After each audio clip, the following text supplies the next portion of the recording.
하나님 말씀은 신약성경 누가복음 10장 8절에서 16절까지입니다.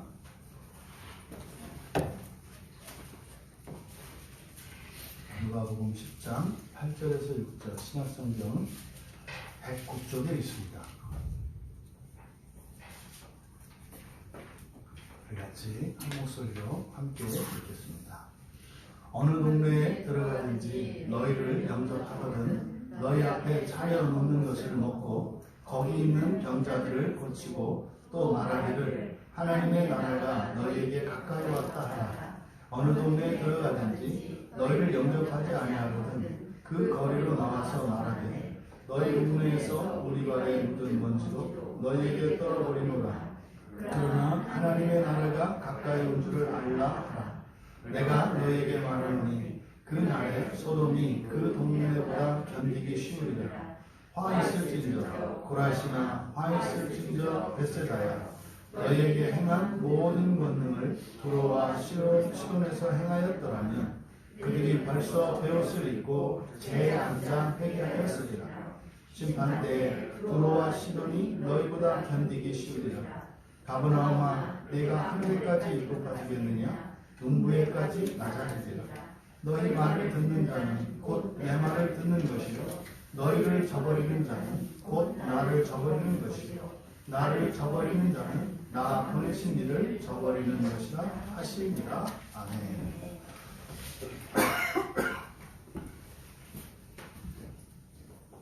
잠시 기도하겠습니다. 진리의 영이신 성령 하나님, 이 시간 저희들이 하나님의 말씀 듣기 원합니다. 성령께서 말씀을 전하는 이나 듣는 이나 모두 진리로 밝히 말하고 듣게 하여 주시고 깨달아 알게 하시며 저희들의 심령 안에 진리의 말씀이 심겨지게 하옵소서. 감사하며 예수님의 이름으로 기도하옵나이다.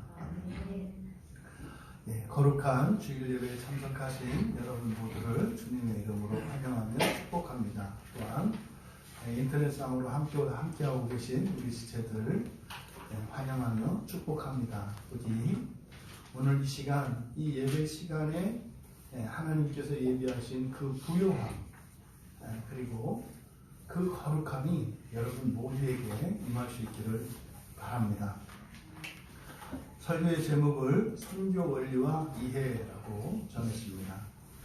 지금 우리가 누가복음 10장에 70명의 제자들을 파송하신 사건, 이게 이제 선교적인 의미다라고 우리가 앞서서 말씀을 드렸는데, 이제 구체적으로 이들이 이제 주의 복음, 하나님 나라의 복음을 전함에 있어서 그들이 가져야 하는 그런 바른 태도, 그리고 이 선교의 의미를 오늘 성경은 우리에게 가르쳐주고 있습니다. 8절과 9절에 이제 어느 동네에 들어가서 영접한 경우, 그리고 10절과 11절은 영접하지 않은 경우, 그리고 12절에서 16절까지는 제자들에게 해서 세 가지의 경우로 나누어서 말씀을 하고 있습니다. 8절을 보면 8절과 9절 어느 동네에 들어가든지 너희를 영접하거든 너희 앞에 차려놓는 것을 먹고 거기 있는 병자들을 고치고 또 말하기를 하나님의 나라가 너희에게 가까이 왔다 하라. 지금 이 8절과 9절에 있는 내용은 그런 겁니다. 이제 이들이 예루살렘을 향하여 예수님께서 가실 길을 미리 앞서 가서 이제 예비하고 있습니다. 그래서 그 길을 준비하며 어느 도시든지 어디든지 이들이 주님께서 들어가실 곳을 준비하며 들어갑니다. 그래서 어느 동네에 들어가든지, 그러니까 차별이 없습니다. 어디든지 다 들어갑니다. 그런데 들어가서 영접하거든. 지금 이 70제자가 방문하는 것은, 그리고 만나는 것은 한 개인이 아니라 가정이다, 이렇게 말씀을 드렸습니다. 그래서 어느 가정을 방문했는데 거기에서 이제 영접하는 거죠. 그랬을 때에 들어가서 그 집에서 차려놓는 것을, 그러니까 주는 것을 그냥 먹으라는 겁니다. 이 70제자는 아무것도 없어요. 예, 뭐 경비도 없고 뭐 여기 뭐 아무것도 없습니다. 그래서요, 예, 뭐 누군가가 이들을 영접하여서 대접하지 않으면 예, 식사도 제대로 할 수 없는 상황이에요. 예, 근데 그런 상황에서 영접하에 들어가면 아무거나 먹어라. 그러면 이것은 일견 우리들의 생각으로는 뭐 아무것도 없는데 주기만 해도 감지덕지 뭐 이런 개념으로 받아들일 수가 있어요. 근데 여러분들이 지금 이 본문의 배경에 대한 이해를 가지고 계셔야 돼요. 이들은 철저하게 구약의 율법 아래 살았던 사람이에요. 그러니까 옳고 그름의 기준이 있다고요. 하면 안 되는 것과 반드시 해야 되는 이런 기준이 철저하게 어려서부터 이 몸에 밴 사람이에요.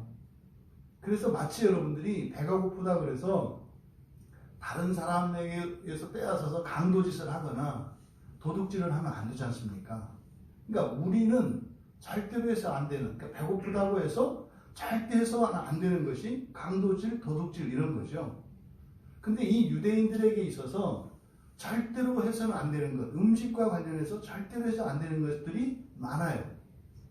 절대 먹으면 안 되는 부정한 음식들이 있고요. 목숨을 걸고서라도 먹으면 안 되는 우상의 제물들이 있다고요. 이런 음식에 대한 정결규례가 있어요. 그러니까 아무거나 먹을 수 있는 게 아니에요. 뭐 지금 우리나라에서는 아무거나 잘 먹는 것이 미덕이죠. 예? 이것저것 가리지 않고 뭐 육식이면 육식, 초식이면 초식, 뭐 잡식이면 잡식 다 괜찮아요. 이건 아주 좋은 겁니다. 근데 지금 이 문맥에서는요, 절대로 먹을 수 없는 게 있어요. 근데 지금 예수님께서 뭐라고요? 주는 대로 먹어라? 이거는 있을 수가 없는 얘기예요. 그러니까 지금 우리들의 상식으로는 뭐 그냥 자연스럽게 받아들이는 얘기지만 이때 당시에 사람들, 특히 이 유대인들에게 있어서 이 말은요, 깜짝 놀란 말이에요. 너 하고 싶은 대로 해. 도둑질하고 싶으면 도둑질하고 강도질하고 싶으면 강도질해. 지금 우리들에게는 이런 의미로 받아들여지는 거예요. 이 제자들에게는. 아무거나 먹으라고요? 더더군다나 지금 이들이 가는 이곳 그 앞에는 지금 이방인들과 이런 이교도들이 다 함께 모여 살고 있어요. 그럼 어느 집에 가서 어떤 것이 나올지 모르는데 그것을 먹어라? 그러니까 이것은 굉장히 어려운 얘기입니다. 어려운 얘기예요. 그런데 여기서 먹어라 할 때 이게 명령이에요. 명령.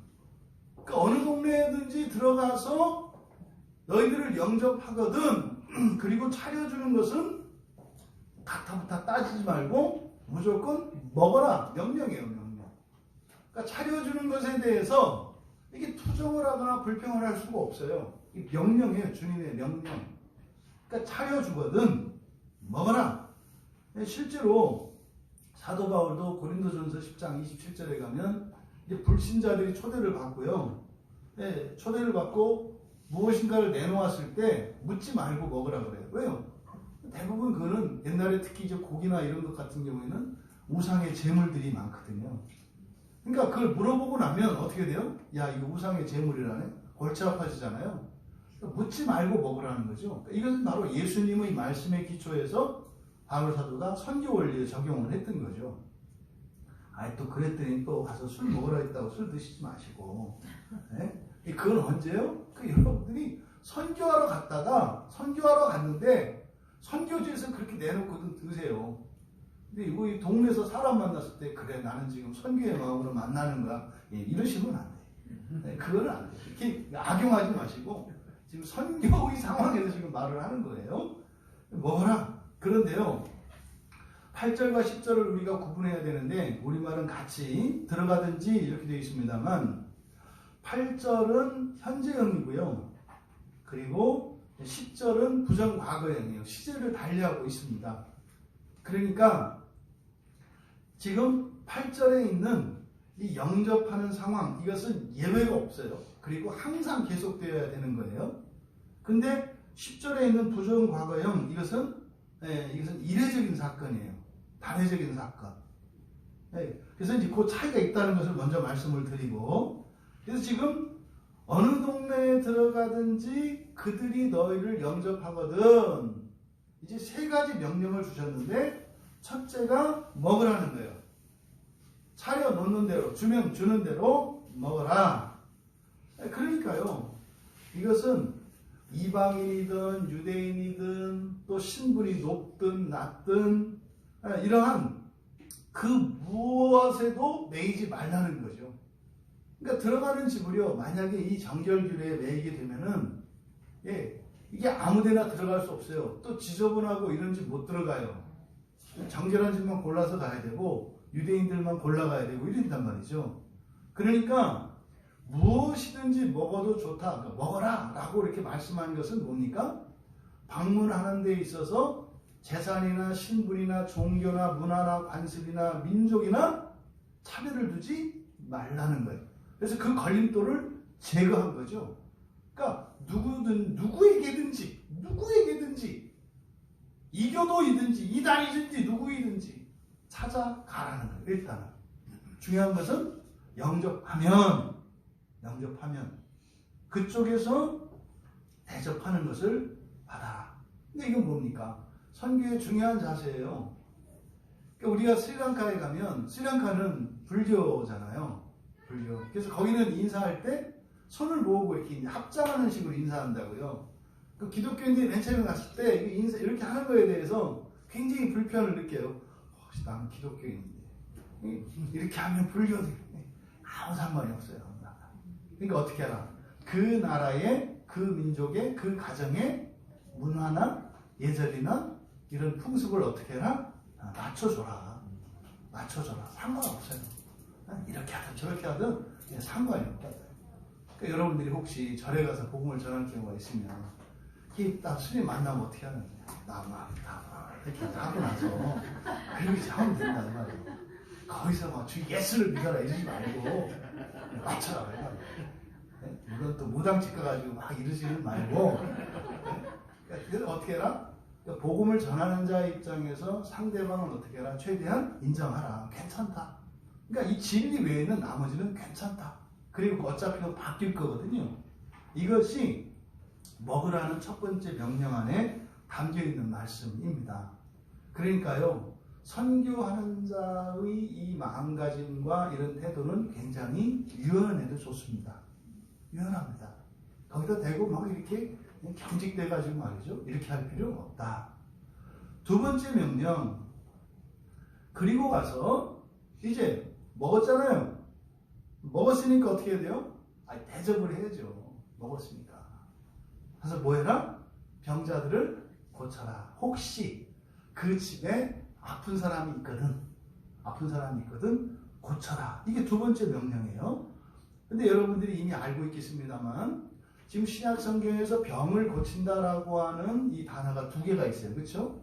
하나는 치료하다, 또 하나는 치유하다.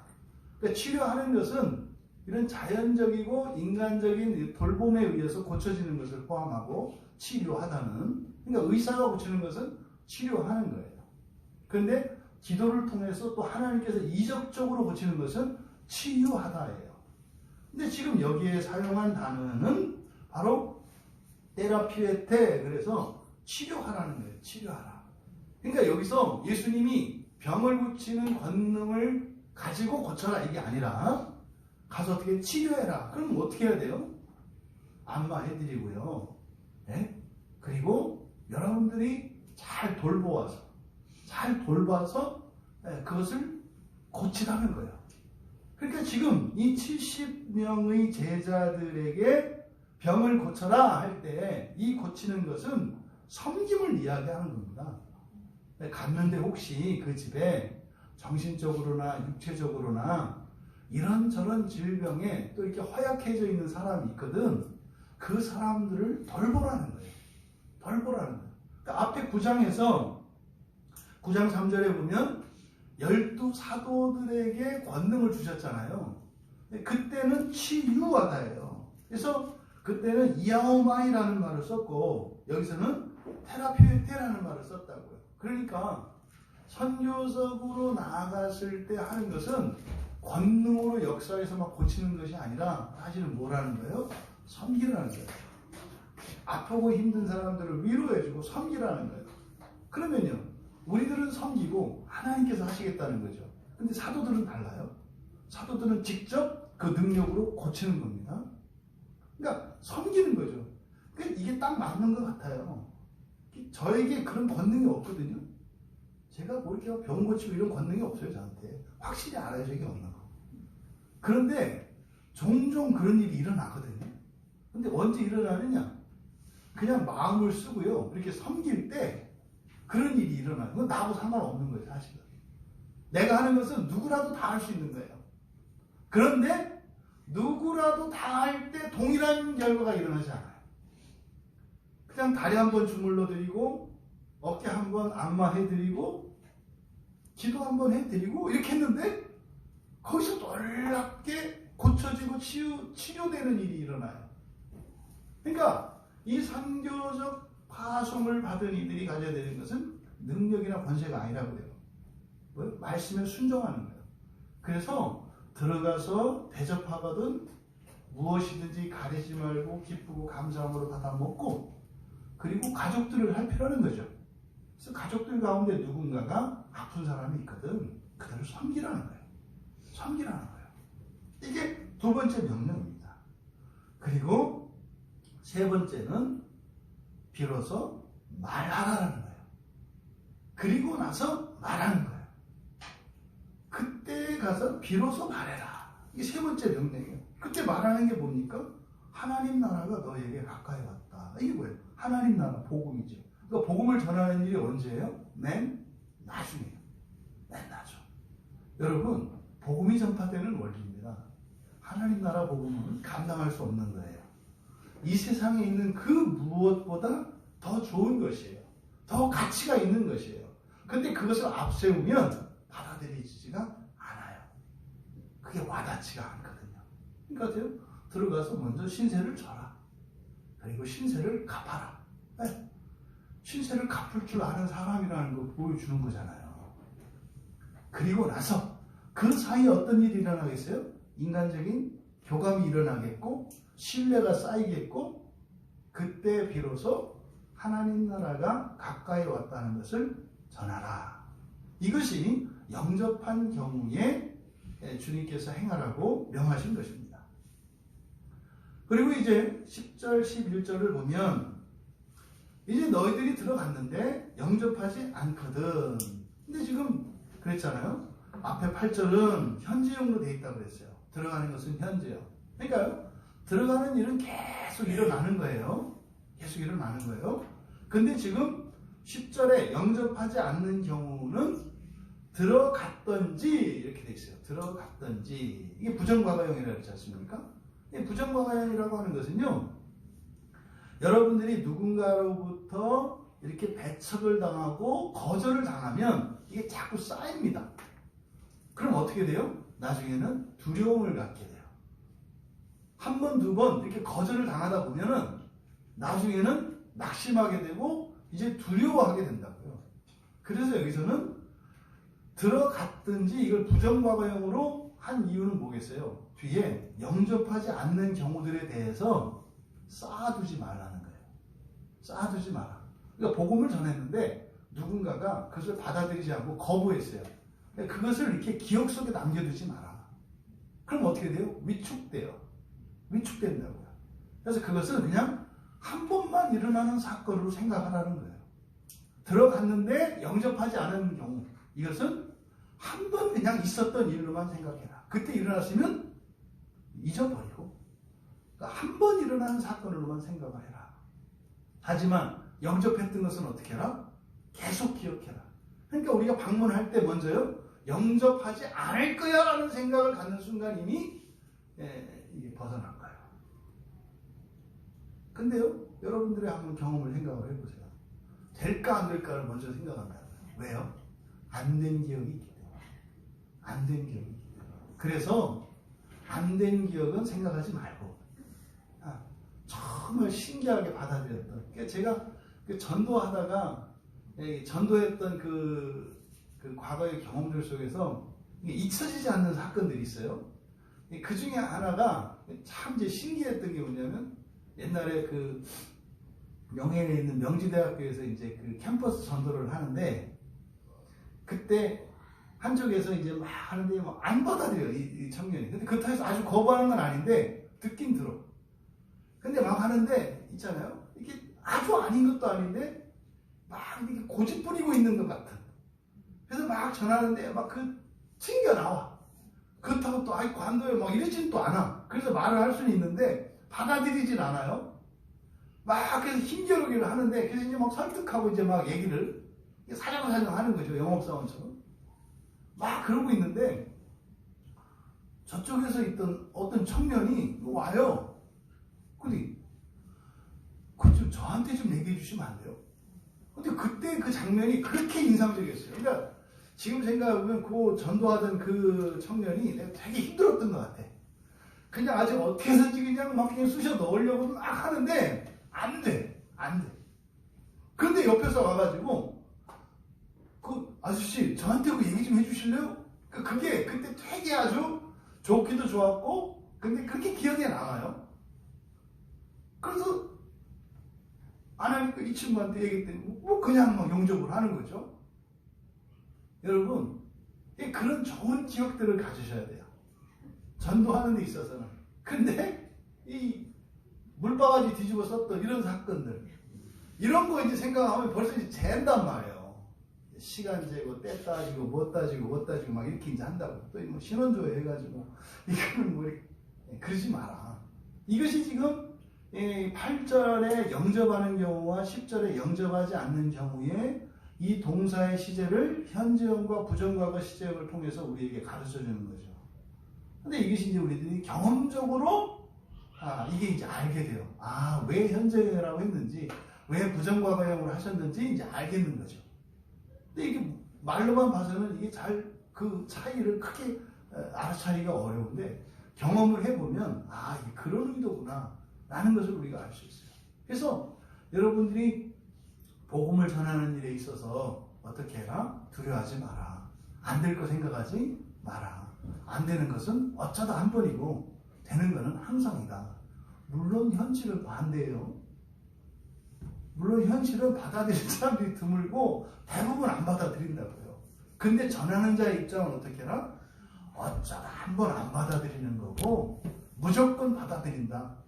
예수님의 말씀과 우리들의 삶의 정황이 달라요. 그러니까 우리들은요, 왜 대부분 받아들이지 않고 어쩌다 받아들인다고 생각을 하고, 예수님은 반대로 대부분 다 받아들이고 어쩌다 안 받아들인다고 말씀을 하세요? 우리는 눈에 보이는 것을 믿으니까. 그때 그 자리에서 즉각 나타나는 효과를 보니까. 여러분들이 오늘 이 자리에 앉아 계시기 전에 여러분들이 정말 딱 결단을 하고 교회 나와서 예수 믿기 전에 이미 수차례 여러 사람들이 다 지나갔습니다. 근데 그때 우리들은 안 됐다 이렇게 얘기를 하죠. 근데 예수님은 됐다 이렇게 얘기를 하시는 거예요. 그러니 여러분들이 하나님 나라의 복음을 들고 가면 어떻게 한다? 대부분 다 받아들인다. 물론 여러분한테 그걸 직접 표현하지는 않는다. 아까 제가 전도할 때 말씀드렸던 그 청년의 경우, 아마 그 이전에 누군가가 제가 그 앞에 있던 힘들어서 그냥 아주 애를 쓰던 그때의 상황이 그 청년에게도 있었을 거예요. 과거에 누군가가 그렇게 했겠죠. 근데요, 우리는 그러면 안 됐다, 받아들이지 않았다 이렇게 얘기를 해요. 근데 예수님은 이 친구가 훗날 저에게 와서 저한테 말해주세요. 됐다 이렇게 말씀하는 거죠. 여러분들이 하나님 나라 복음을 전하는 데 있어서 이미 여러분들이 꺾이고 들어가지 마라. 꺾이고 들어가. 지금 당장 이것이 아니다. 왜요? 하나님의 말씀은, 이 하나님의 복음은 침투력이 있어요. 코로나 바이러스, 지금 영국에서 들어온 게 변종이 전파력이 엄청 강하다잖아요. 여러분, 이 세상에서 제일 전염성 강한 게 복음이에요. 이것보다 더 지독한 그 전파력이 없어요. 이거요? 안 죽어요, 이거는 또. 백신 암만 만들어 보세요. 이 복음을 이걸 죽이려고 별의별 짓을 다 했습니다. 사람들을 불에 집어넣고 십자가에 넣고 사지를 절단하고 가족들을 막 별의별 일이 다 있었습니다. 근데요, 안 죽어요. 코로나는 죽어요, 어차피. 어차피 죽어요. 복음은 절대 안 죽어요. 이것을 여러분 잊지 마시기 바랍니다. 그런데 이렇게 영접하지 않은 경우, 그랬을 때 이제 예수님께서 명령을 하시는데 이때는 두 가지 명령만 하세요. 두 가지 명령. 그러니까 영접했을 경우에는 세 가지 명령이었는데 영접하지 않는 경우는 두 가지 명령을 하세요. 첫 번째가 너희들은 말하라예요. 말하라. 영접하는 경우에 말하는 것은 맨 나중이었거든요. 근데 여기서는 말하라는 게 첫 번째예요. 너희들은 말해라. 근데 어떻게 말하느냐? 거리로 나와서. 그러니까 거리로 나온 후에. 시간적으로 보면 그런 거죠. 어느 집에 가서 똑똑똑 그랬습니다. 가서 이제 예수님이 그리스도, 우리 주 예수 그리스도께서 주님이 오실 길을 영접하라고 하셨습니다. 이곳에 그래서 예수님을 모시려고 합니다. 그랬더니 냉대를 한단 말이에요. 그 집에서 어떻게 하라? 거리로 나오라는 거예요. 거리로 나온 후에 말을 해라. 그런데 여기서 말하라 라고 하는 것은 말해라, 에이파테 그랬거든요. 이 에이파테라고 하는 말은 에포라는 말의 명령형이에요. 여기서. 그런데 앞에서 예수님께서 영접한 집에 가서 하라고 하신 그 명령, 9절에 말하기를 말하라 그랬잖아요. 이때 말하다 라고 하는 이 말은 레게테, 레고라는 말의 명령이에요. 그러니까 하나님 나라가 가까이 왔다는 것을 전하는, 복음을 전하는 거죠. 이것은 축복이죠. 이때는 레고라는 말을 쓰고요. 지금 여기에서 영접하지 않는 경우, 않는 경우에 이제 그 집에서 거리로 나와서 말해라 할 때는 에포라는 말을 사용을 했는데 이 에포라는 말은 응답으로서 말해요. 그러니까 영접하지 않은 것에 대해서 그들에게 어떻게 응답해라? 말로 응답하라는 거예요. 말로 응답해라. 말로. 그러면 말로 응답하는데 이 말로 응답하는 게 이제는 두 개예요. 그러니까 결과적으로는 세 가지인데 명령은 말하는 것과 말하는 것이에요. 말하라는 것. 그럼 무엇을 말하는가? 첫 번째로는 너희 동네에서 우리 발에 묻은 먼지를 너희에게 떨어뜨린다 라고 말하는 거예요. 이게 웃긴 얘기잖아요. 가서 그 집에 갔는데 영접하지 않았어요? 그러면은 딱 나와서 밖에서 외치라는 거예요. 내가 너희 집에 들어가면서 내 신발에 묻었던 모든 흙을 다 털어버린다. 이렇게 말을 하라는 거예요. 이게 지금 도대체 무슨 말인가? 여기서 발에 묻은 이게 이제 달라붙은 거거든요. 그러니까 이 말의 의미는 뭐냐면 그 집 주인이 이런 겁니다. 그 집 주인이 길거리에서 그 집으로 드나들면 그 땅을 밟고 지나가잖아요. 근데 이 전도자가 마찬가지로 그 집을 방문했으니까 가면서 땅을 밟았을 거 아니에요. 그럼 그 집주인과 이 전도자가 함께 공유하고 있는 게 뭐예요? 그 밟은 땅이에요. 밟은 땅. 그래서 그 밟은 땅에 그 흙을 다 털어버렸다. 나 너희 집에 들어가면서 내 발에 묻었던 흙 다 털어버렸어? 이렇게 하라는 거거든요. 그러니까 이것은 무슨 의미냐면 그들과 완전히 유대가 끊어진 것을 말해요. 뭐요? 우리와 관계 없다. 조금 전까지는 이 발에 묻은, 신발에 묻은 이 먼지, 이 흙이 너와 나와 공유되는, 연결되는 끈이었는데 그걸 어떻게 했다? 털어버렸다. 이렇게 얘기하라는 거예요. 그러니까 이것은요, 이게 교회의 권세입니다. 권세.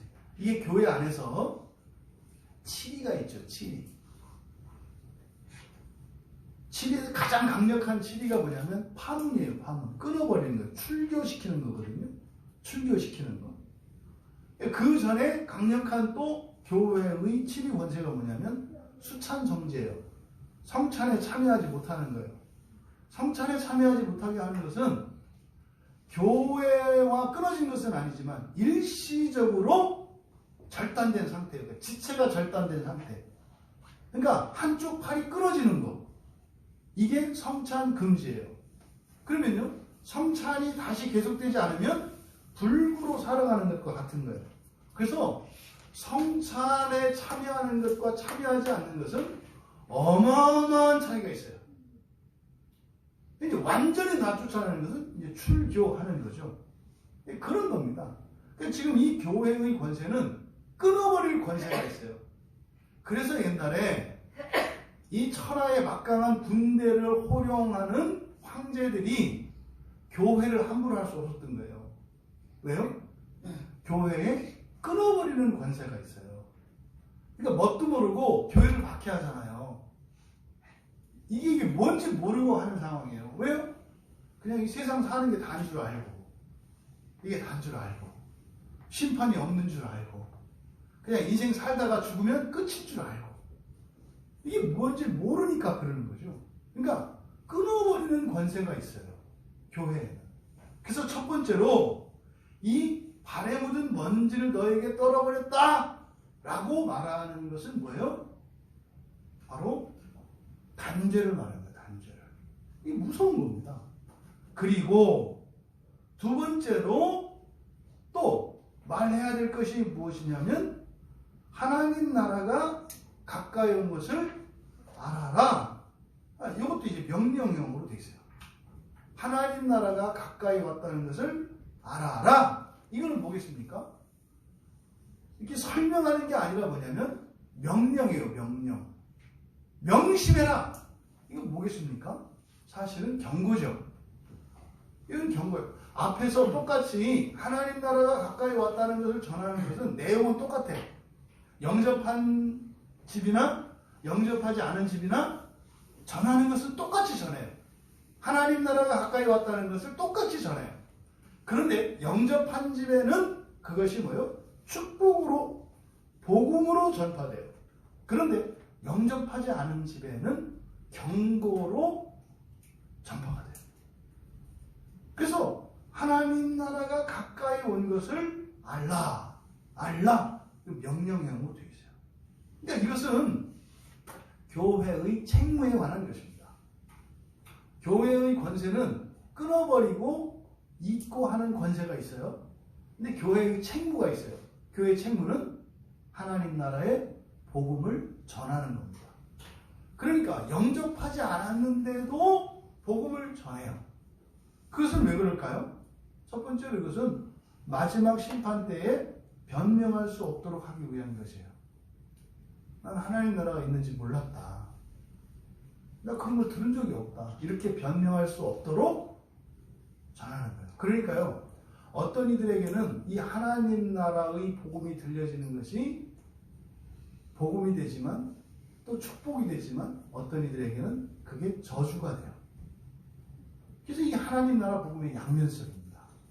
그러니까 하나님 나라의 복음이 들려질 때요, 그 복음 앞으로 회개하고 나가는 이들이 생기고 반대로 거기에서 멀어지는 이들이 생겨요.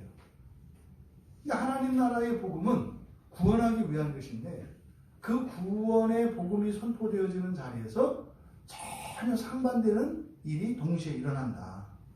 그래서 영접하지 않는 경우에 교회의 권세가 무엇인지 그들에게 가르쳐 주고, 그래도 교회의 책무는 다 해라 하는 거죠. 그래서 하나님 나라가 온 것을 알라고 이런 명령을 하는 것은 그들이 심판 때에 변명할 수 없도록 하는 것이며, 또 하나는 경고죠. 거부해도 하나님 나라는 막을 수 없다는 것을 가르쳐 주는 거예요. 그런데 이것은요, 회개를 촉구하는 겁니다. 회개를 촉구하는 것. 회개를 촉구하는 것은요, 완전히 끊어버린 게 아니죠. 왜요? 회개를 촉구하면 회개하고 돌아오면 되는 거잖아요. 그러니까 지금은 아니지만 내가 지나간 뒤에 다음에 또 다른 선도자가 너희에게 찾아오거든. 그때는 회개하고 복음을 받아들이라. 그래서 끝내는 것이 아니라 교회의 권세와 책무가 무엇인지를 전하고 회개를 촉구함으로써 다음을 기약하는 겁니다. 그렇게 떠나라는 거죠. 그리고 이제 12절에서 16절까지는 제자들에게 주신 말씀이에요. 그러니까 하나님 나라 복음을 전하는데 일어나는 두 가지의 경우, 영접하는 경우와 영접하지 않는 경우에 어떻게 해야 될 것인지를 말씀을 하고, 그리고 이제 70 제자들에게 말씀을 하세요. 그러니까 12절에 내가 너희에게 말하노니 하면서 이제 제자들에게 하신 말씀이에요. 그러면 소돔이, 그날의 소돔이 그 동네보다 견디기 쉬우리라. 이게 지금 무슨 말입니까? 이 소돔과 고모라 성은 창세기에서, 구약 성경에서 하나님으로부터 심판을 받은 대표적인 성읍이에요. 이 소돔과 고모라는. 이게 다 안다고요. 소돔과 고모라는 다 알아요. 다. 역사적 사건이기 때문에 예수를 믿든, 그러니까 이스라엘 사람이든 아니든 이 소돔과 고모라 성에 대한 이야기는 다 알고 있어요. 거기는요, 완전히 불로 멸망당한 곳이죠. 죄로 인해서 하나님이 심판을 받았던 곳이에요. 그래서요, 가장 끔찍한 재앙이 일어난 곳, 하나님의 심판이 일어난 곳, 그건 소돔과 고모라 성이에요. 그걸 다 알아요. 그러니까 그날의 소돔이 그 동네보다 견디기 쉬우다. 이게 무슨 말입니까? 예수 그리스도의 하나님 나라의 복음을 영접하지 않으면 그들이 겪어야 하는 일은 소돔에서 일어났던 것보다 훨씬 더하다. 이게 뭐예요? 지옥이거든요. 하나님 나라 복음은 우리를 구원으로 이끕니다. 그런데 그 하나님 나라 복음을 받아들이지 않으면 그 결과는 이 세상에서 일어났던 가장 끔찍한 재앙이 일어났던 그날의 그 현장보다 더한 참상이 있을 것이라는 것을 그들에게 말하는 게 아니라 제자들에게 말씀하고 있어요. 이상하죠? 어떻게 전도해라 이렇게 말씀하시고 난 뒤에 지금 제자들에게 당부하시는데, 근데 너희들 그걸 알고 있어야 한다. 만약에 영접하지 않으면 말이지, 영접하지 않으면 그들에게 닥칠 운명은 소돔에서 일어났던 그것보다 더 심해. 어느 정도로?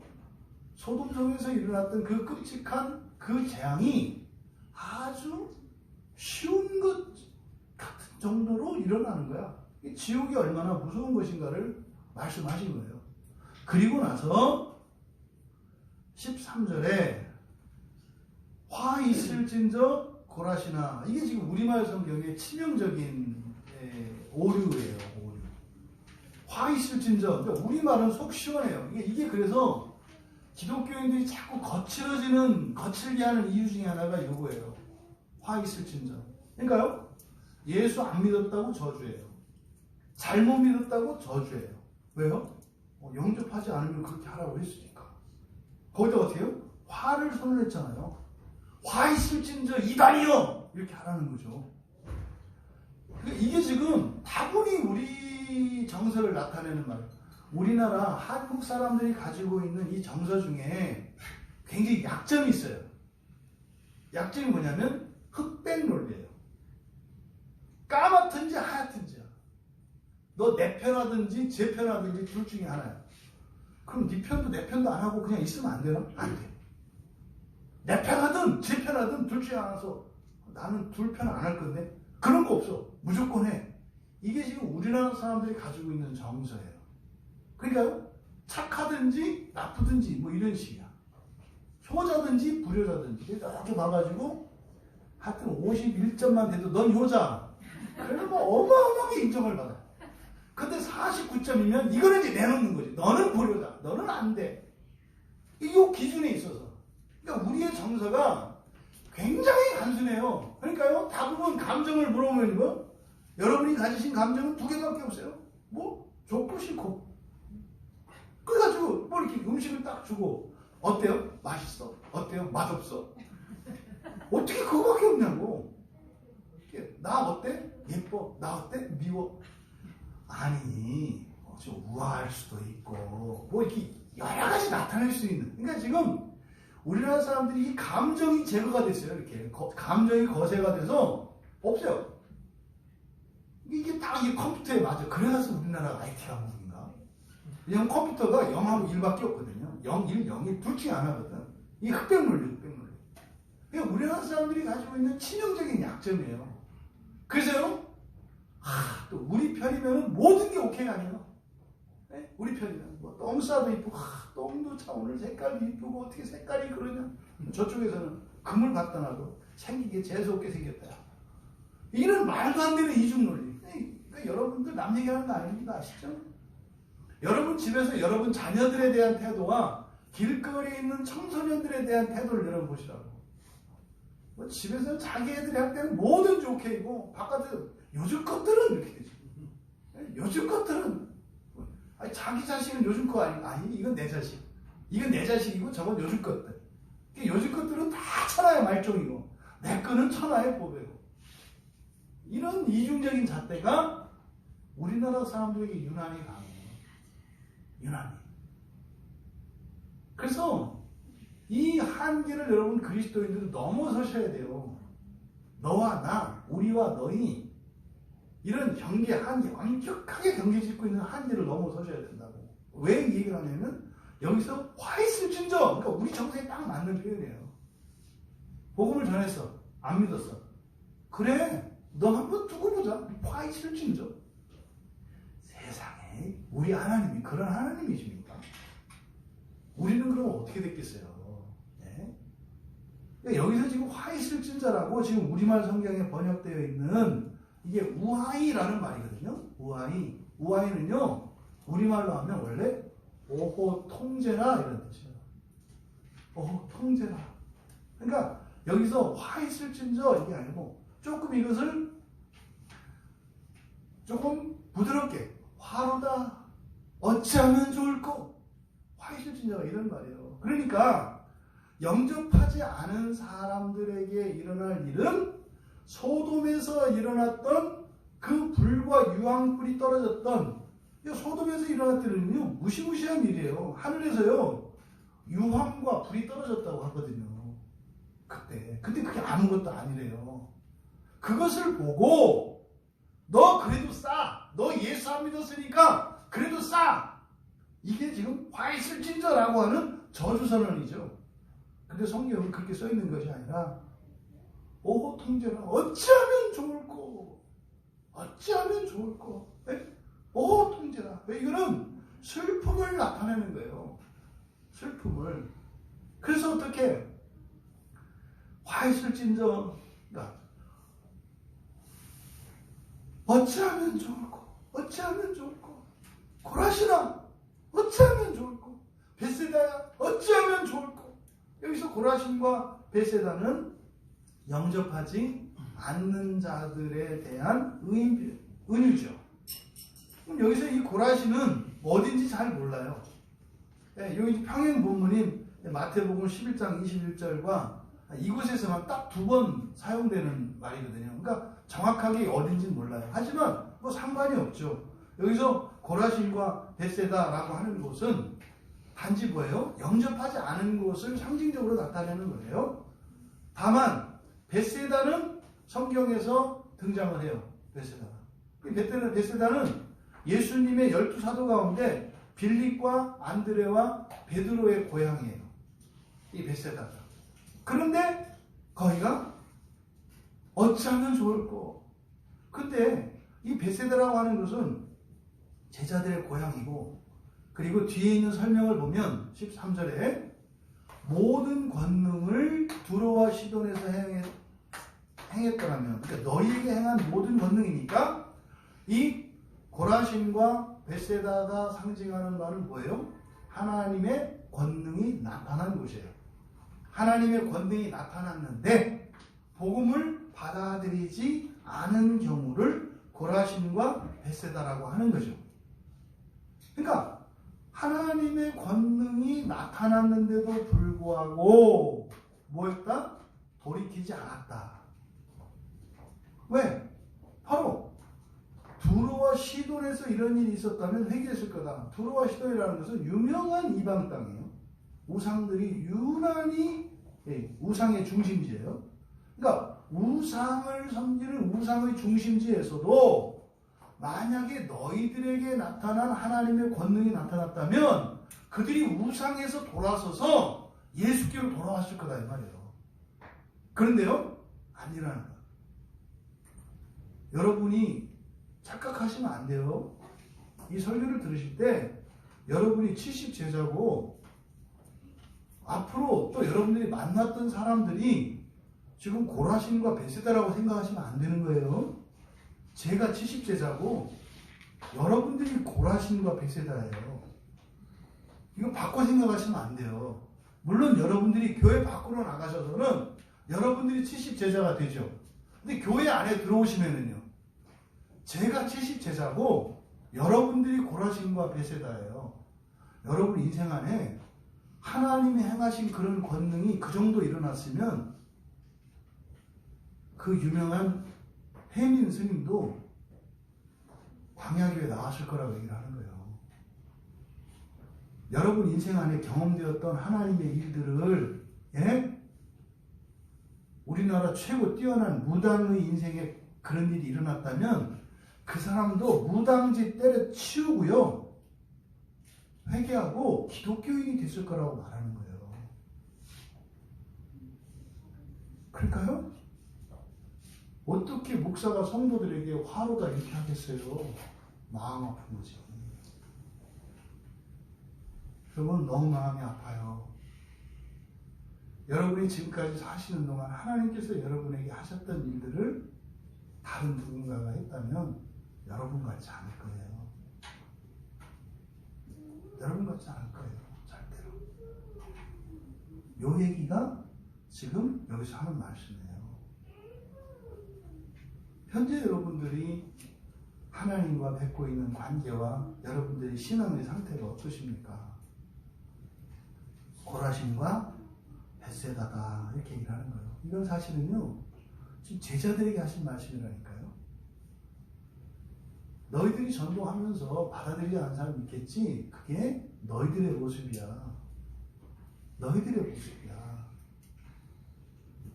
너희들이 고라신이고 너희들이 벳세다야. 너희들 그 종말을 알고 있니? 너희들에게 하나님께서 보여주셨던 이런 권능들, 그걸 통해서 회개하고 있지 않잖아. 회개한다는 게 뭐예요? 쉼없이 바꿔가는 거예요, 여러분. 어느 정도 수준에 머무르고 다른 사람들을 보는 게 아니라 하나님 앞에서 자기 자신을 보는 거예요. 끊임없이 회개하는 거예요. 왜 우리들의 마음이 이렇게 여유로워요? 왜 여러분들의 인생이 힘들고 지치는지 아세요? 쓸데없는 잡생각들이 많기 때문이에요.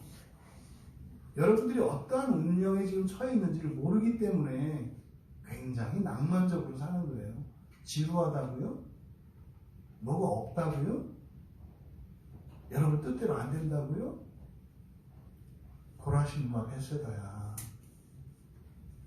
너에게 행한 그 권능이 두로와 시돈에서 나타났다면 그들조차도 회개하고 돌이켰을 것이다.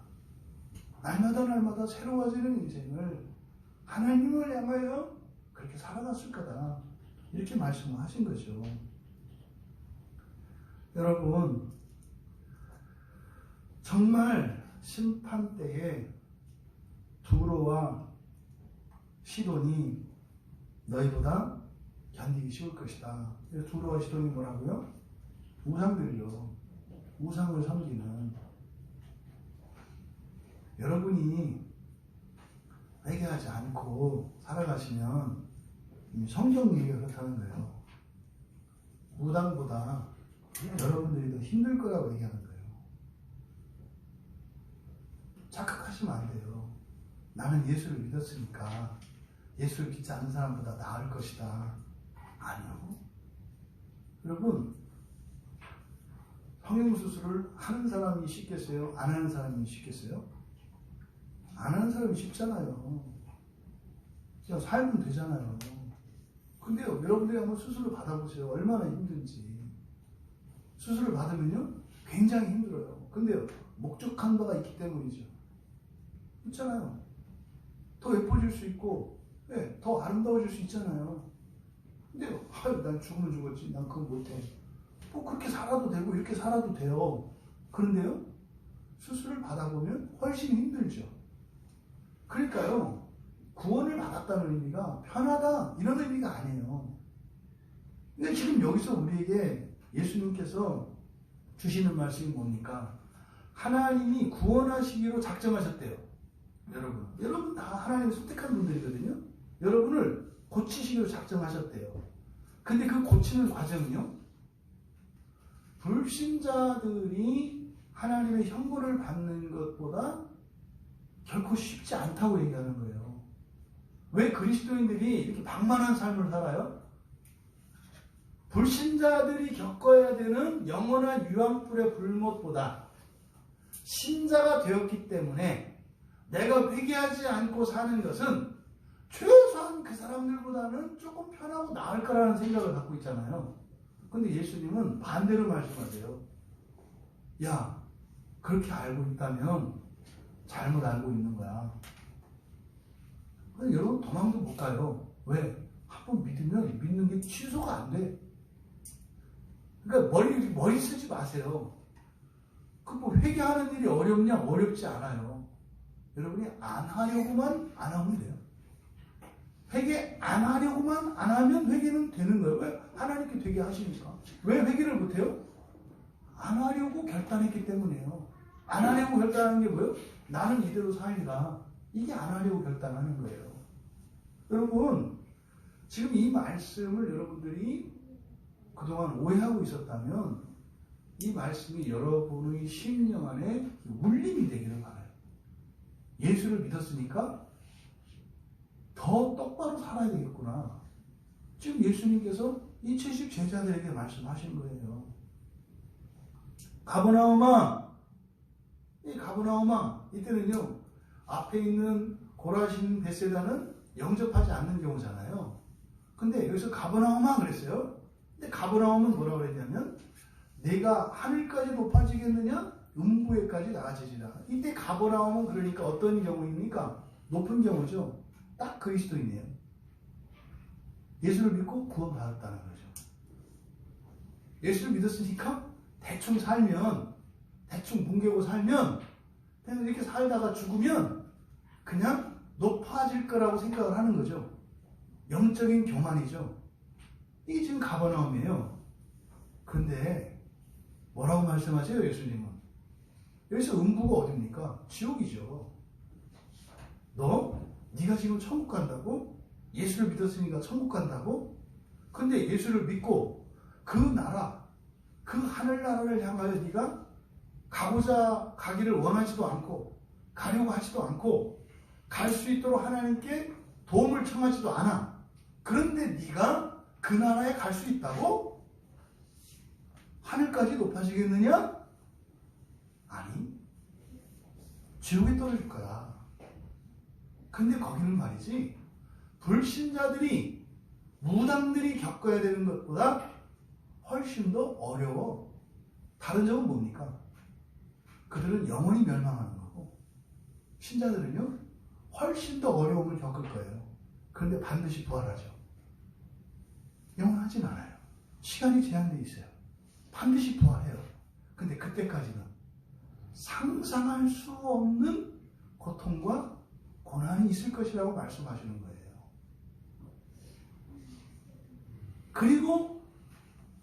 그래서 이제 예수님께서 제자들의 책무가 무엇인지를 16절에서 말씀하세요. 다시 한번 그들에게 주어진 그 권세와 그들의 책임이 얼마나 위중한 것인가를 당부하시면서 잘 사용하기를, 그리고 잘 처신하기를 바라는 마음이죠.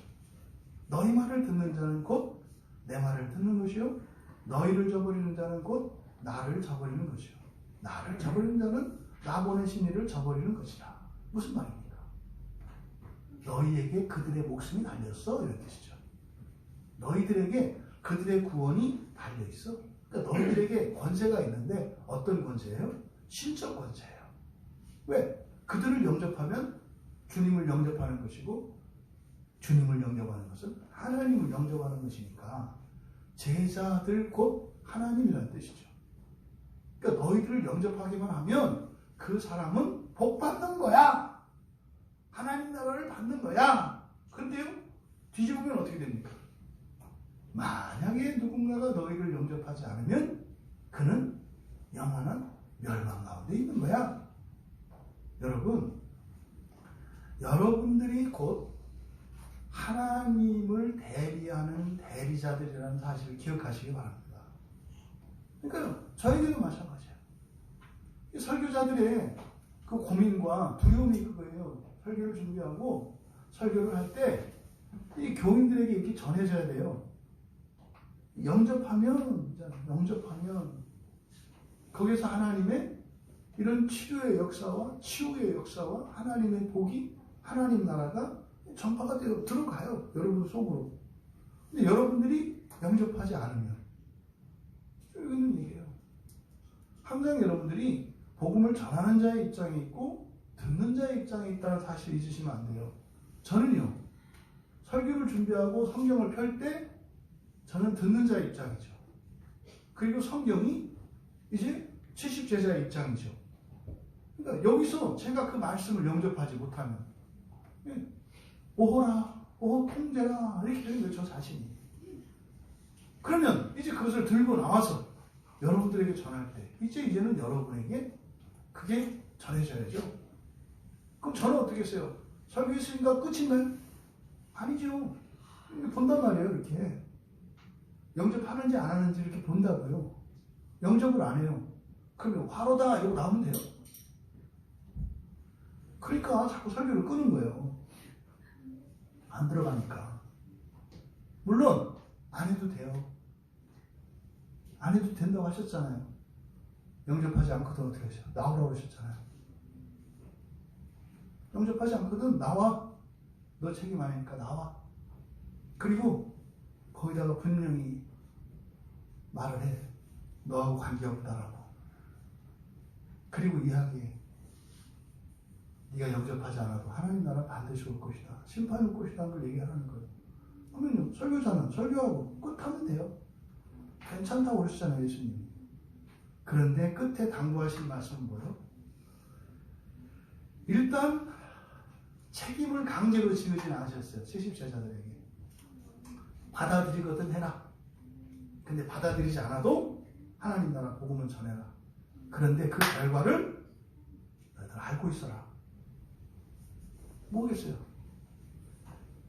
너에게 그런 권세가 있지만 너희들이 그들의 소망이라는 걸 잊지 않았으면 좋겠다. 너희들이 그들의 소망이라는 걸 잊지 않았으면 좋겠다. 쉽게 포기하지 말고 안 해도 돼. 안 해도 돼. 하지만 네가 포기한다면 그들은 끊어질 텐데 그래도 돼. 괜찮아. 꼭 해야 되는 건 아니야.